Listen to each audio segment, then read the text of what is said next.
Good morning, everyone, and thank you so much for joining me on this, what looks quite a miserable morning out there. My name is Birgit Forstmaier-James. I've been, I'm an occupational therapist, and I've been with WitherslackGroup for approximately a year now.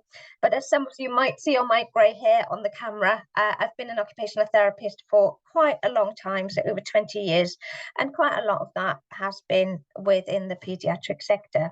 So I'm really excited talking to you today about understanding global developmental delay, because it's an area that I've been working quite a lot with, and I'm hoping that I bring some clarity to you and be able to say to answer some of the questions that you may have. So let's have a look at what we're covering today. The content of today is what are developmental milestones. In order to understand global developmental delay, we need to understand what normal development is. We look at what's the difference between global developmental delay, learning difficulties, and learning disability. What are the underlying reasons for developmental delays? Who can assist you in gaining the correct diagnosis? And how can I support my child with global developmental delay?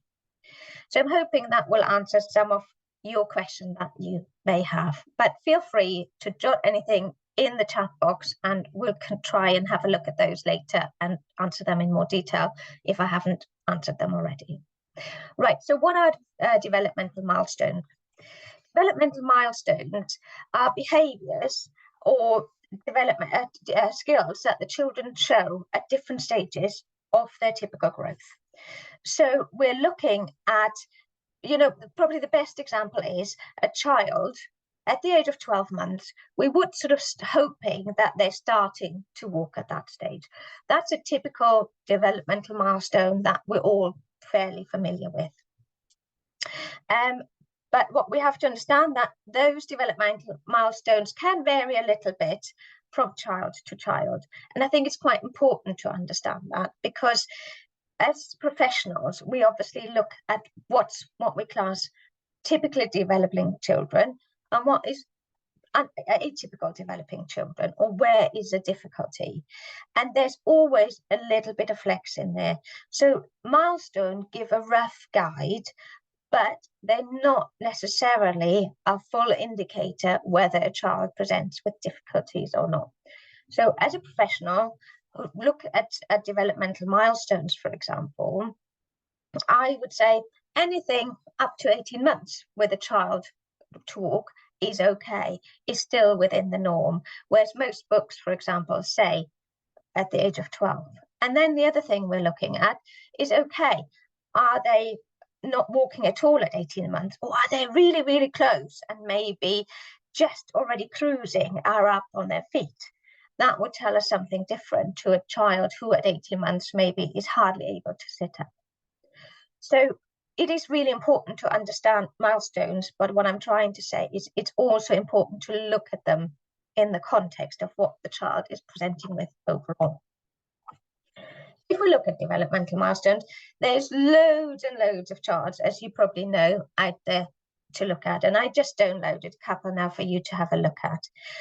So these are the sort of charts that are out there for parents to have a look at, for carers to look at. And as well, they are professionally the sort of guidelines that we're working on as well, with, as I said, already a little bit of flex.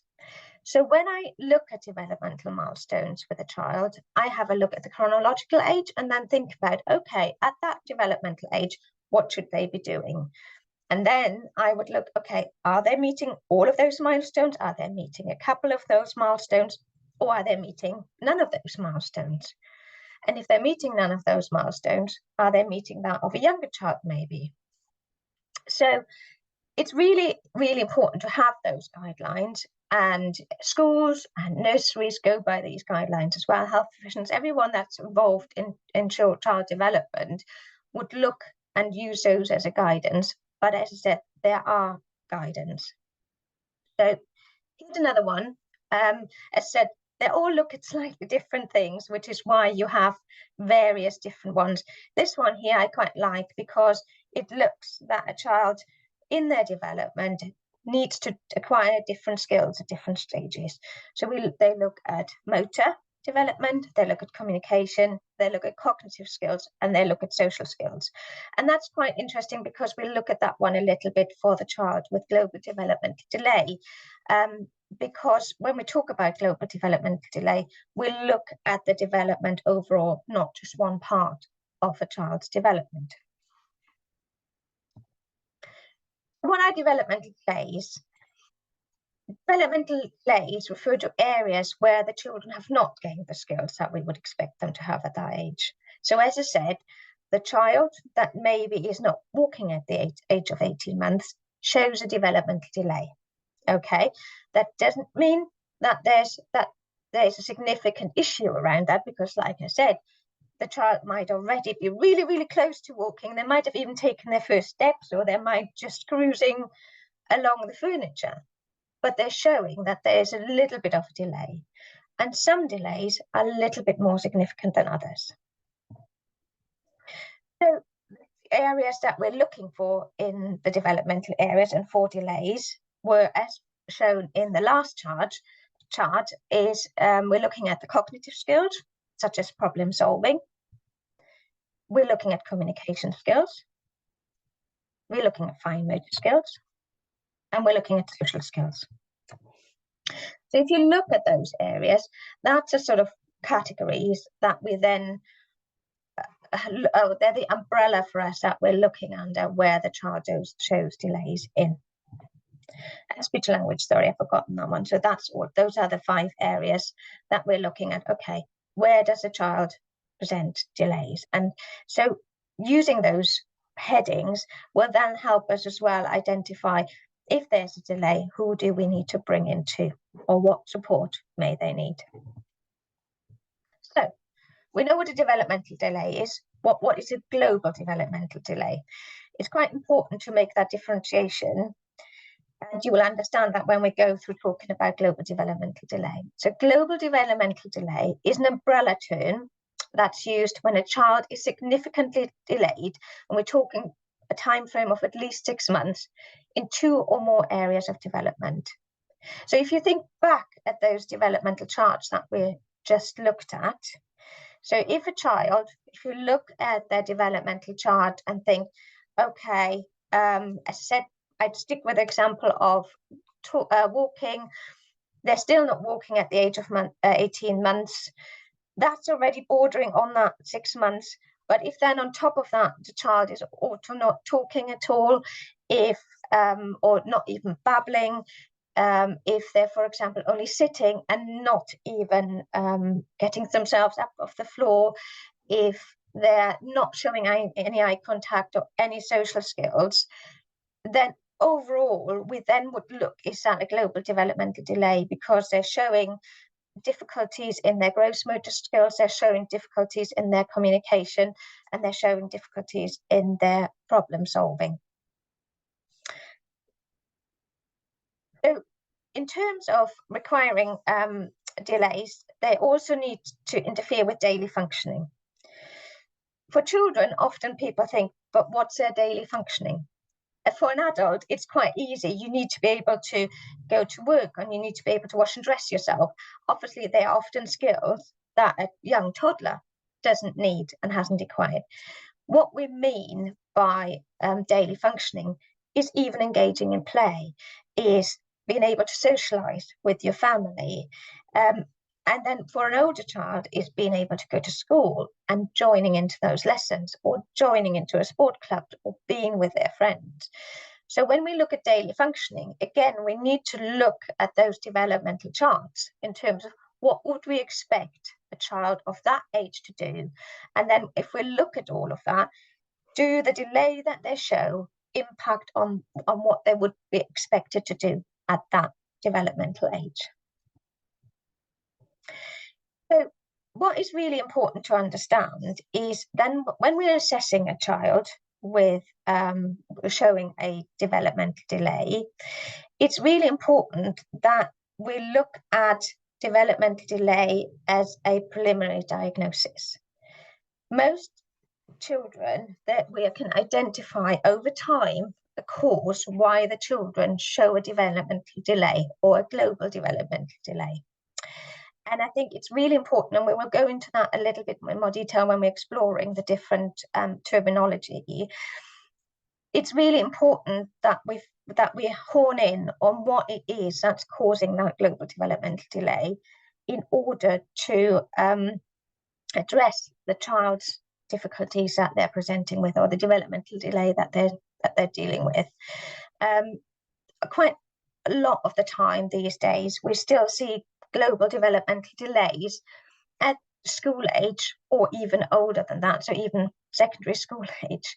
And at that point, I, as a professional, would really question why this child would still have a diagnosis of global developmental delay, why we haven't been more specific at that moment in time what's causing that delay, and therefore maybe they would benefit from a different diagnosis.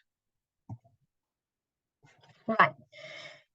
It's also really important when we look at global developmental delay that we think of, is this really the right diagnosis in terms of, can it not be explained by a better phrase or by better terminology? What do I mean by that? I mean by that if a child presents really strongly with, for example, autistic features, then it's really important that we explore that further. If we're already sure that these symptoms would maybe fit more with an autism picture than it would fit with a global developmental delay where we're not quite sure about the background. And we can find that out for different reasons. It could be that the family's already got a really strong history of neurodivergence in their family. It could be that really all the the triad of impairment of autism, we can already see all of those features, so we at least need to explore it. So it's really important that we don't give a diagnosis of global developmental delay when there could be any other reasons. So it could also be, for example, Down syndrome is another good example. If a child has Down syndrome, it's going with the diagnosis that you're showing global developmental delay. But we have got a lot better guidance if we know it's Down syndrome than if we say it's global developmental delay, because we understand the features of Down syndrome then, rather than not quite sure with global developmental delay what we're needing to look for overall. What causes global developmental delay? Right. Several factors can contribute to global developmental delay, and they go in line with quite a lot of other diagnoses. Genetic factors or environmental factors can obviously contribute to developmental delays. If there's a history in the family where there's a global developmental delay, then that can contribute to it. Seeing that. We look at chromosomal conditions such as Down syndrome or Fragile X syndrome. Bringing back to that what we said before, if there is other diagnosis other than global developmental delay, we need to note that. Environmental factors could include lead to obviously difficulty during pregnancy, at birth, toxic substance abuse during pregnancy, traumatic birth conditions. And prematurity is also, and low birth weight is also quite a big risk for children to show delay. And again, it's really important that we know what might have contributed to the child presenting with global developmental delay, because if we know it's a genetic factor, then we may look, does that child fit with conditions that we're already aware of, such as Down syndrome, for example. Not all genetic conditions we can pin it down like that, because genetic testing has widened hugely over the last few years, and therefore we're now sort of discovering new genetic components that we haven't fully assigned to a syndrome yet, for example. But a child with a genetic history, we can do different predictions. For example, then a child who has had traumatic birth conditions shows global developmental delay, where we then think, was the child maybe exposed to lack of oxygen during their birth? And the presentation from a therapeutic point of view can be very, very similar, but the reason is different, and therefore their trajectory is slightly different.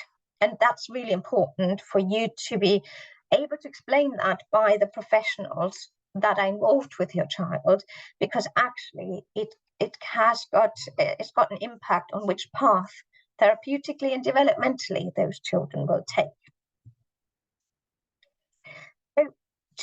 Some children with global developmental delay, as I mentioned already before, can also have other diagnoses underlying, which might become more clearer as the child is growing up. For example, autism or ADHD. But for example, with ADHD, the guidelines clearly state we shouldn't diagnose a child with ADHD before the age of 6. Similar with autism, we would quite like to see a child that presents autism-like, especially when they're a bit more subtle in their presentation, to maybe have access to a nursery or school. Because if we see a child that presents with autistic feature or neurodivergent features in different settings, we can be clear that this is an overarching picture that we're seeing, and the child doesn't respond, for example, to the environment. So it's really important that in the beginning, like I said, we often start off with a global developmental delay diagnosis, because it gives everyone that's working with our child an understanding that child shows developmental delays in 2 or more areas for longer than 6 months. But it's then also important to look at, okay, are we heading maybe for an ADHD diagnosis or an autism diagnosis, or is there Down syndrome underlying, etc., in order to really understand what we're dealing with. So, what is the difference between global developmental delay, learning difficulties, and learning disability? This is a question that I've been asked so many times over my career, and it's absolutely right to ask that question, because there's subtle differences, but again, they're important to understand in order for everyone who's involved with the child to support the child in the right way. Right, let's start with learning difficulties. According to the Department of Education, learning difficulties refer to specific challenges. So it could be specific challenges in reading, or for example in writing, or maths. And then they have specific diagnoses such as dyslexia. And I use dyslexia as an example because it's quite a well-known learning difficulty. So dyslexia, you've got difficulties with reading, but it doesn't say anything about your cognitive ability. It's often that the children feeling really frustrated in their day-to-day coping with school, because of course reading impacts on all of their lessons. If they can't read properly and finding it hard to absorb information that's been written down for them, then that impacts on their learning. However, it doesn't say that they don't have the cognitive ability if we put the right strategies in place to overcome that. So it's a very, very specific difficulty that they're shown in a specific area. And if you think what we just said about global developmental delay, you will notice now the difference. Yeah, you don't have an overall development delay, you have a specific difficulty in an area of your development. And so therefore then learning difficulties we also address by targeted interventions. We target that area where the child presents difficulty with. If it's dyslexia, we do the dyslexic strategies of, for example, not using phonics teaching, because we know that children with dyslexia better learn by rote, so learning the words by themselves rather than decoding words via phonics. We use specialized teaching techniques. We use assistive technology. So, for example, if a child presents with dysgraphia, which is a severe form of children not being able to write, we could use assistive technologies like having a scribe, or using alternative recording methods like voice recording, etc., in order to overcome that specific difficulty, because it wouldn't be fair for the child to not be able to show what they're able cognitively if we're not giving them the right strategies. And we can give individualized support plans in order to make sure that this child receives the right support in that specific area so that they can thrive in all the other areas where they show real potential in. Okay, so I'm hoping that clarifies what a learning difficulty is. Learning disability. So in order to qualify for a diagnosis of learning difficulties, there have to be a certain amount of difficulties and limitations present, which we call, triad of impairment. You might have heard me say that before already with the global development delay. So the areas that they need to show difficulties with is in intellectual functioning. So in their reasoning, their problem solving, their planning, their abstract thinking, in terms of their learning.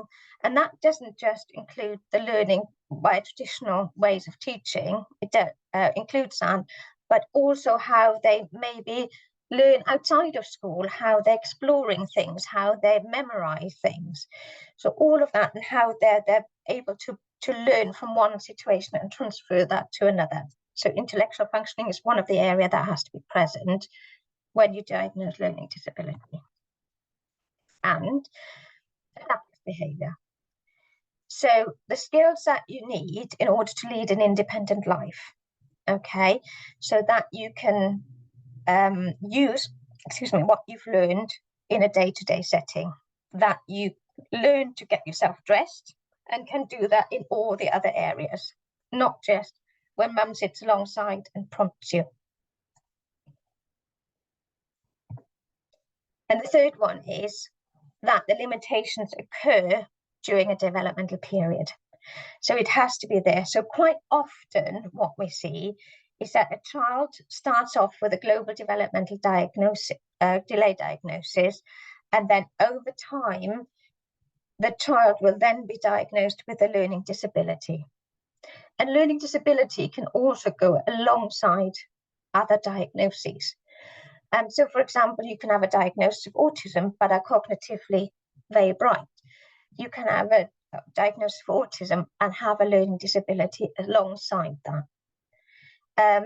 Or it can stand in its own. So if it's, for example, a genetic diagnosis where we don't know the full outcome of that genetic condition because that combination of genetic abnormality has not been seen, then we might also get that umbrella term of a learning disability. So if you think again of, we know now, global developmental delay is the delay in two more areas for more, at least 6 months. Learning difficulty are specific difficulties that the child shows in one area, and learning disability we just talked about through, that's those impairments in those 3 areas and are also staying lifelong. Why do you need as carers to know, or parents or carers, what the difference between the 3 of them? Oh, sorry. The difference is that you treat children differently. And if you know that your child has got dyslexia, for example, and you get the right dyslexic support in, you know that your child will thrive on that trajectory then, because they got the right support in place. If you have a global developmental delay, then you address that slightly differently, because you know you need to provide a broader range of support for that child, because it's not just the specific need that they have. If you have a global developmental delay and over time you notice that the criteria for learning disability is being met, then it's really important to know that too, because long term, a child with a learning disability might have access to a special school, or when they reach adulthood, to the learning disability services, who would only accept a child with a diagnosis of a learning disability. Different professions might be helpful in different with different diagnoses. So, for example, if you have a diagnosis of autism, you can get access from autism specialist. If you know your child has got a learning disability, you might have access to the learning disability nurses. So again, it's really important to, over time, understand those differences, which initially looks subtle, but when you look at it a little bit deeper, like we have now, are actually quite significant in order to get the right help for you, but also help you understand where the trajectory is going and what help is required for the child and what help you can provide to them. So I think it's really, really important that we know that difference. And going forward, we can look a little bit more, again, what is that help that you can access with those different titles. So, as I said, you need to understand the difficulties your child presents with and therefore how to help them. You need to get the right help for your child, and you need to be able to have access to the right services. Will my child outgrow global developmental delay? That's a question I've been quite often asked, because, you know, there's often that hope that when a child shows delays, that they might catch up at some point with their peers. This might happen when you have not a diagnosis of global developmental delay, when you just show developmental delay in one area. However, as we said, in order to get a global developmental delay diagnosis, you're already looking at quite a significant amount of difficulties that the child showed in 2 or more areas for more than 6 months. Therefore, the guidance is that global developmental delay cannot be cured, and it won't necessarily go away. But with support that we provide for children, we can help them continue to develop and reach their potential. It could be that they catch up in some areas with their peers, and the gap between them and their peers is getting less. But it doesn't mean that those global developmental delays completely go away. Once we reach that diagnosis of global developmental delay, the significance of that diagnosis already shows that we probably can't magically cure that. We can just provide support and put the child onto the right path. So the children always show individual progress. So again, it's really, really hard often to do a projection as to where your child will go. That really depends on the child's curiosity. It depends on how much the delay is presenting, in which areas the child is showing delays with. So we always know that the child can continue to develop to reach their potential with the right support, but every child is individual, and therefore it's really hard often to make a trajectory of which areas the children will progress further, maybe than others, or how far they will be able to progress. It's important that children with global developmental delay do get the right support, and we already touched them on. One part of the support is that we're continuing asking ourselves, is this the right diagnosis? What are the underlying reasons for what we're seeing? So that we can then treat them and support them in the right way. Right. Who can help support my child? And first of all, obviously, that will be you. But there are also other people out there that can help you. So first of all, the pediatrician. You know, we talked a lot now about looking at the underlying reason why the child is presenting with the global developmental delay. The pediatrician is often the one who can help you understand that. They can help you look with you through the birth history. They can refer to genetic testing, etc. So with global developmental delay, it's really quite important that a pediatrician is involved over time to make sure that you have the right support in place. Health visitors, they're often the ones that first identify with you the delay that is present. They've got a lot of early support on their hands. They can refer to pediatrician, and there's so much more there on a regular basis. And they're people that you can touch base with. They're people who can get to know your child with you, and therefore they can really help you on that path along the way. Nursery schools and special schools, of course, they're the ones, again, who can help you identify if you're not sure if your child is developing in the right way. Because developmental delays can, we can pick those up at different stages of the early development. Some show, difficulties once they start at nursery, and actually nursery helps you identify, oh, actually, this is a little bit more than difficulties than we would normally expect for a child of their age. And then you can work with them and you both can do the gathering of information together. It's also really important to involve your schools and special schools in your journey in order to make sure that you have the right support and that your child has the right support. Therapies, such as occupational therapists, speech and language therapists, and physiotherapists. So when it comes to therapists such as myself, get involved with children that are presenting with global developmental delay, for us, it's really important to look at, is there anything that we can help with? If a child presents with global developmental delay, and we're talking, let me say we're talking about a 5-year-old child, and developmentally, they're presenting overall more like a 3-year-old, for example, then my advice would be, as an occupational therapist, to not do specific therapy, but to scale everything to a 3-year-old child. And the health visitors, again, we're working very close with health visitors because they already have that knowledge that we need to adjust what we do on a daily basis for that child in order to pick them up at that younger level and to give them the right tasks and the right challenges for their age. But I don't need to do something specific as occupational therapist, because once we adapt it to treating that child at the developmental age that they're at, you don't need a therapist involved. Everyone then involved with the child on a daily basis, whether it's you, the school, the family, can adapt to that.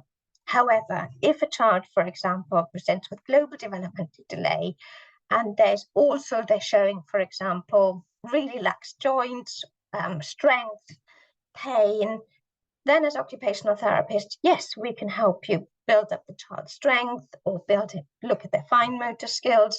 So there's certain things that we can help alongside. Specialist advisory teachers. I think specialist advisory teachers are not enough talked about. Specialist advisory teacher, and there's different category of specialist advisory teachers going to schools and helping schools to support the child. So, for example, there's specialist advisory teacher for challenging behaviour, there's specialist advisory teachers for dyslexia, there's specialist advisory teachers for physical difficulties, and a lot of people are not aware that these specialist advisory teachers exist. A lot of schools get them in without sometimes telling the parents, because it's sort of an arrangement that they have, that they just support the school to help alongside. But I think it would always be worthwhile asking the school to see if it might be worthwhile bringing a specialist advisory teacher in, just to make sure that the school has all the knowledge and the skills in order to support your child.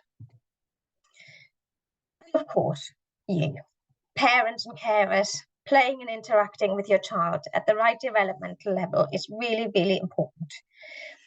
And I think what I referred to just a couple of points beforehand, really have a look at the difference of the chronological age and the developmental age.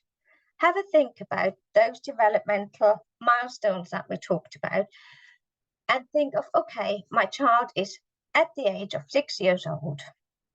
This is the developmental milestones that they're fitting. And then think about, okay, what's my child presenting with?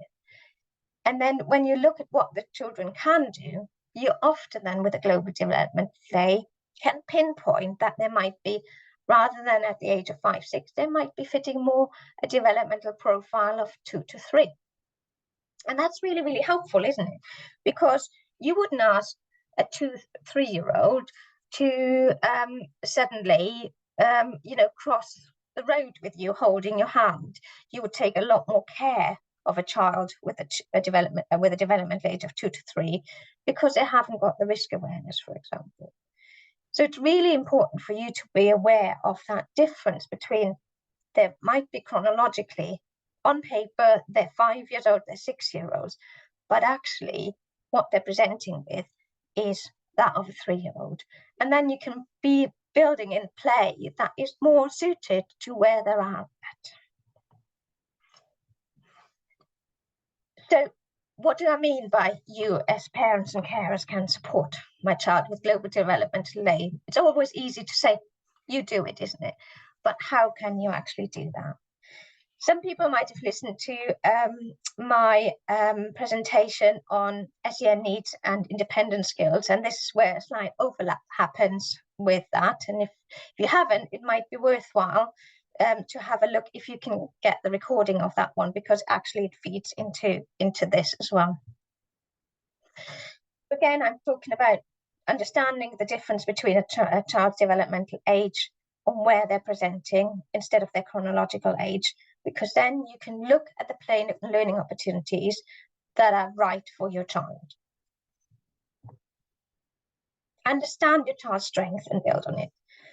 This is really, really important for me, that point, because when a child presents with either learning disability, a learning difficulty, or global developmental delay, very quickly people will hone in on the difficulties that they have. And this is really, really impactful, not only as you as parents and carers, but also on the child themselves. Children notice when they can't do things that their peers can do. They're very tuned in often into that one, whether we realize it or not. And the same for you as parents. You as parents are often under this pressure for your child to perform. Let me say, for example, a child needs to start school and they're not potty trained yet. That's really difficult because your child can't access that one. You've been told, oh my God, your child should have achieved that in that moment in time already. But where do you stand with that? So what is really important that we remember that this child also presents with a lot of strength. And if we pick them up at the right level, if we change our thinking, instead of a 5-year-old to a 2-year-old, we can then see the strength again. And we all know that if we start thinking about our strength and build on it, that's a lot more motivating than if we constantly think about, oh my God, my child has all these difficulties and I'm never going to get it done. When you look at the child's strength and set realistic goals for themselves, you will see the progress that they're making. And that's so much more important for you and your child. Provide a lot of repetition over learning opportunities. Again, really, really important for me, because if you think of that toddler that sits there and puts the blocks into the box and takes it out of the box and puts it back into the box and takes it back out of the box, it shows how much repetition a child needs and how much they can enjoy repetition as well. But it's so much builds when they're doing that. They have to sit for a long period of time. They have to focus for a long period of time. And over that, they build up that ability to concentrate for a longer period of time. So providing repetition over learning can give safety, it can give security, and it can give a feeling of achievement as well, because the more we practice, the more we get better at that skill. Now, I'm not saying sit your child down and make them cut up their meat, for example, for half an hour, because that's the thing they're struggling with. They can't cut up their meat with their cutlery. What I'm saying is have a think about how you can build it in so that you provide repetition throughout the day. That could be you have the doll's house out and you play with the dolls, for example, cutting up some biscuits for them and give it to the dolls for the tea party. That could be that you play pass a parcel, but instead of opening the different layers of the wrapping, use cutlery. It could be that you have a game of cut the banana, where you have a banana with the peel on and see how quickly we can cut it into different slices. All of that is practicing cutlery skills and leads into repetition over learning opportunities, but it's not bogging the child down constantly of sitting there, cut your meat, cut your meat, cut your meat. Speak regularly with your health visitor and see what's help is available for you. And obviously for the older children, maybe discuss it with your school. But that early intervention that the health visitor can provide for you is really, really vital. And it can really help with getting them into the right nursery, getting the right support from the beginning. Be open-minded about which nursery school placement is the best option for your child. Again, there's a lot of pressure getting your child in the right school and the right nurseries these days. And on top of that, nursery placements are often really, really hard to come by. If you notice that your child is maybe developing not in the way that you would like them to, or they need extra support, it's even more important that you have a really good look around and that you get that feeling for that placement. If you can work well with them, then it's easier to form the team around the child, and therefore you get the best support for your child. And that's what it comes down to. They might not have the best Ofsted rating, but actually you clicked with that head teacher, you clicked with that Senko, you clicked with that teacher, and therefore the right help is being provided for your child. Celebrate the small wins. Positive feedback is not only important for you, but also for your child. Confidence is hugely important. I think we all know that. If we feel confident about something, we're more likely to do it again. Whereas if we feel not safe or we don't feel we're confident in something, then we won't attempt to practice it. So for me, celebrate the small wins wherever you can, in whichever way that will be, whether it's a reward chart, whether it's an instant reward via a piece of chocolate, or whatever it is. Really, really look at the strength, build on positives that you achieve, because it will keep you and your child going. The thing is, for me, again, I'm relating back to the to my other talk, focus on independent skills. So, for example, if your child is in school and you know they're struggling cognitively with a variety of lessons, if they can dress themselves, that means when it comes to PE, they're not the last ones in the changing room. And therefore, again, being told by their friends, oh, look at you, you're always the last one. No, they can actually change confidently. So actually, for you to focus on their independent skills and for them to get better at that will help them as well dealing with the other challenges that they actually have to focus on.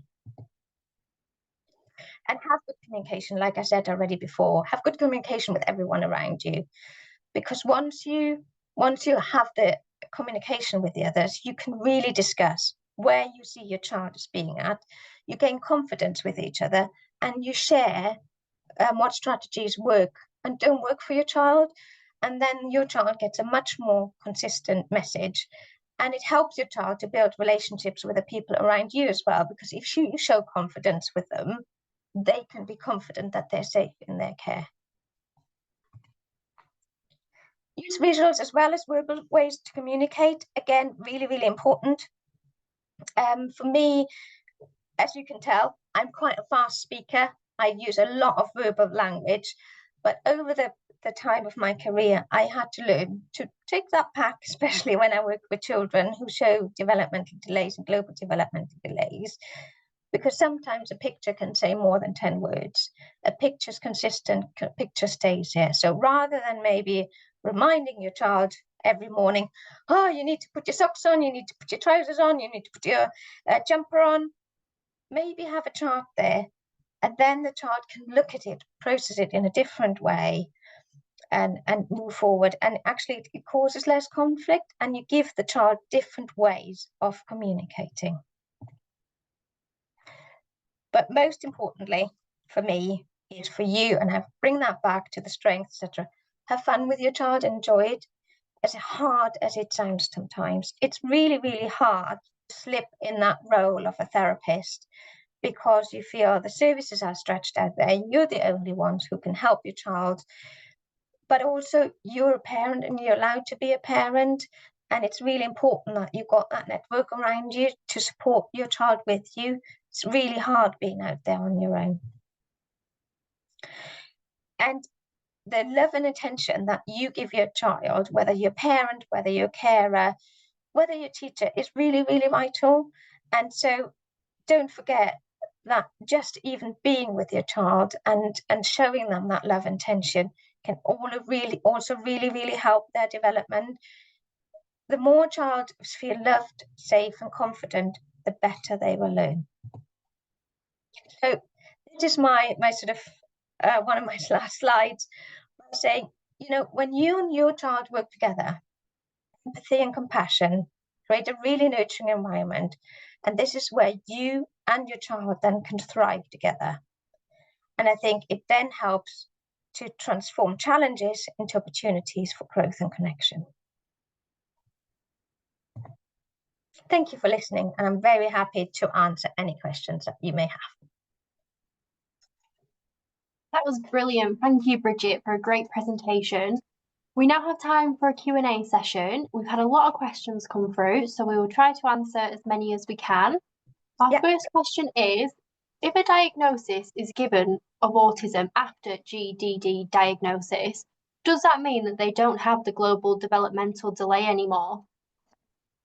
Right, so I would say that they're still present with a global developmental delay, but my question would be, and you can ask your health professionals there, is the presentation of your child fully explained by an autism, or like I referred to earlier, is there a learning disability alongside this?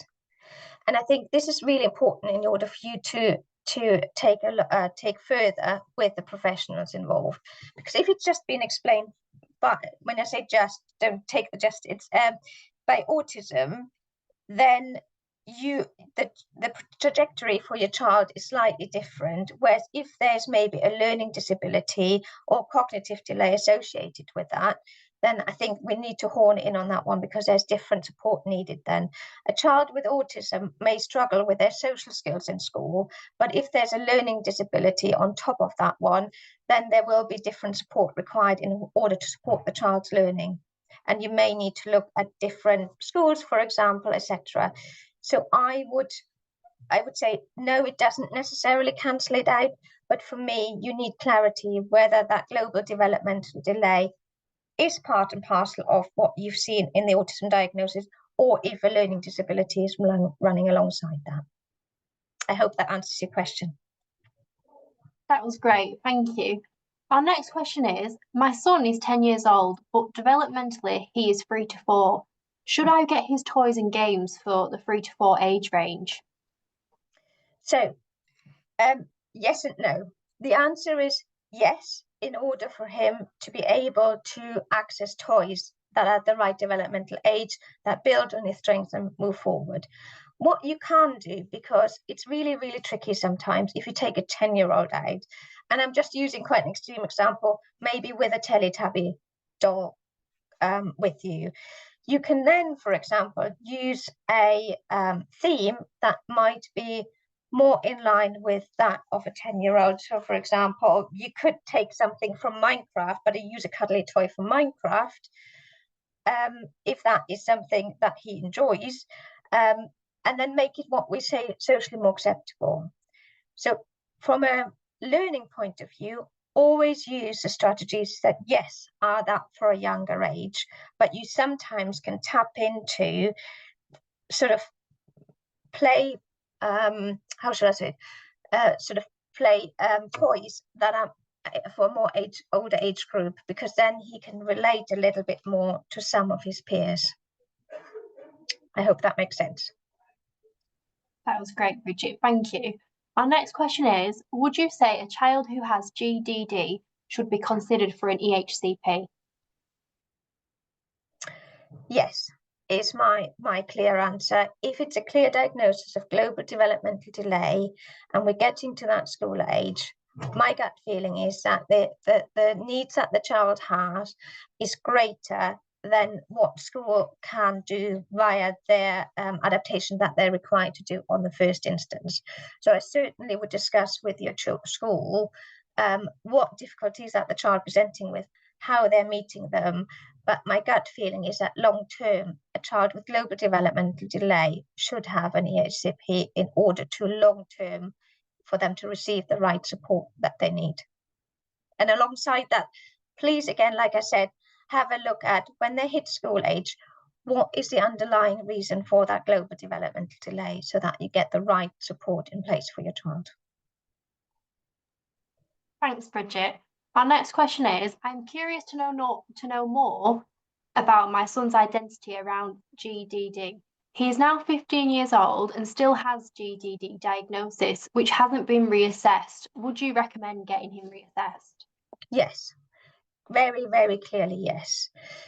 Because at the age of 15, you really need to know what is the trajectory of it. So if the global developmental delay that your child is having is so significant that it, for example, would meet the diagnosis for learning disability, when the child hits transition age into adulthood, then they might be able to access services that are designed for people with learning disabilities.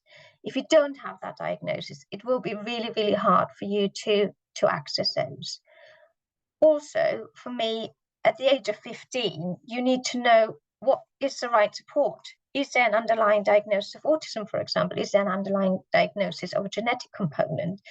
I feel it's really important for you to know that, but then you can also explain to your young person a little bit better why they're the way they are, or why they have those difficulties that they face on a daily basis, which is often impacting on the confidence of the young people. Whereas in my experience, when you can talk to people about, you've got autism, you've got dyslexia, and this is why things are difficult for you, then children over time can take that on board, and we can then teach them how they can ask for help as well and get the right support in place. So yeah, at the age of 15, if you think of my earlier part of my presentation, I think it's really, really important that you go back and ask the important questions. Do we need to do another genetic screening? Do we need to look at autism? Do we need to look, what is it? What is the underlying reason for my child presenting with global developmental delay? Thanks, Bridget. With GDD, if they do achieve some targets needed for school, should the school help with potty training? Oh, potty training is a tricky one. My answer is, from an occupational therapist point of view, yes. The difficulty that we're facing is that these days with potty training, there's so much legislation around, teachers being allowed to wipe your child's bottom and things like that. So it can be really difficult for school to put that into place. But yes, generally, that should be on the My Support plan, in how all of you work together to support your child achieving, becoming more potty trained and achieving that skill. Because if the child has to go, for example, in school with wearing a nappy because they can't help with the potty training, but then at home you trying really hard to get the child onto the potty every time they need to go to the toilet, then the child gets mixed messages. So yes, I definitely would say that you need to work together, and that school needs to provide some support around that. Thanks, Bridget. Our next question is, my son is 21 years old. He still has the diagnosis of GDD. I have been told that he is not autistic, although my youngest has been diagnosed with autism. Would it be worth having him retested, and where would I go for this? Again, my answer is yes. If there's a history of autism in the picture, then I certainly would look at that one. There's a lot of adult services, and there's been quite a big push for adults to have access to a diagnostic pathway. So I obviously don't know which area you're in, but I would certainly look at what the autism service is in your area. Even if you contact the children's services for autism, they often have links with the adult side of things. So yes, I would look at that again. Again, in your case, I don't know if any genetic testing has been done previously, etc. But yeah, I would certainly look deeper into that a little bit. That's great, thank you. Our next question is, my son is having difficulty standing. He still doesn't stand independently. He started talking late as well. How do you know if he falls under the criteria? Sorry, can you repeat that question again, please? Yeah, of course I can. My son is having difficulty standing. He still doesn't stand independently. He also started talking very late. How do you know if he falls under the criteria? For global developmental delay? Yes. Right, so those are two areas that he's struggling with. For me, again, I would seek the support of the pediatrician. Obviously, I don't know now how old your child is. I don't know if you can quickly pop that in the chat box, and if you can pass that information on to me. It depends on how old your child is in not being able to walk. If your child, like I said on my first example, is, for example, 18 months and he's very close to walking, then that's very different to if we're now talking about 5-year-old that's not walking. I would seek the advice of your health visitor if the child's still long enough, or speak to your GP and get a referral to the pediatrician if it's too old for health visitor, in order for you to look at that a little bit more. I can't, it's very difficult to judge by not knowing the age how significant that not walking is, and whether the speech and language difficulties have resolved as well. They've just popped it in the chat, Bridget. They're 3 years old. 3 years old and not walking. My gut feeling is that yes, they would fit the criteria of global developmental delay if there's also delay in that speech and language. So we're talking about two areas. Again, I can't say 100% for certain because I don't know all the ins and outs of your child, but I certainly think it would be something that should be looked at. And I'm hoping if your child's not walking at the age of 3, that you would be under health professionals' care. If not, go to your GP and seek that advice. That's great, thank you. Our next question is, what do you think about sensory integration for long-term therapy? Okay, so sensory integration is a intervention strategy. A lot of people think that sensory integration covers all areas to deal with sensory processing difficulties. Sensory integration is a very, very specific intervention that has been used by quite a lot of occupational therapists. Personally, I think it has its place alongside other approaches. So it's not the be all and end all, and some specialists in SI will tell you that's the only thing your child needs. I'm always for using different tools at different stages. So I think sensory integration can certainly be a support guidance long term for your child, and a therapy that might work for your child. But again, it's really difficult to say yes or no, unless I know your child a little bit better to see whether your child benefits from sensory integration, whether they benefit from other sensory ways of addressing your child's difficulties, whether the child presents with sensory processing difficulties, but actually the underlying reason is something else. So again, I'm really sorry, I'm a little bit vague in answering that question. Sensory integration is a good strategy, but it's a strategy and should be seen alongside all the other strategies that are available. Thanks, Bridget. We've got time for one more question. Mm-hmm. Can you have the diagnosis taken away later if the milestones are met, or does this stay with you? No, it certainly can be reviewed. What you might have in the then written in the letter, that's certainly how we used to do it in the pediatric service that I worked in, is that we say in the earlier stages the child presented with global developmental delay. However, now the child is meeting a lot of the milestones, and therefore we feel that that terminology no longer fits. However, it would slightly concern me that the diagnosis of global developmental delay was given in the first place if the child's catching up that well. So yeah, it's a really tricky fine line. But yes, the short answer is yes, it can be taken away. But my gut feeling is maybe it was given it quite quickly in the early stages.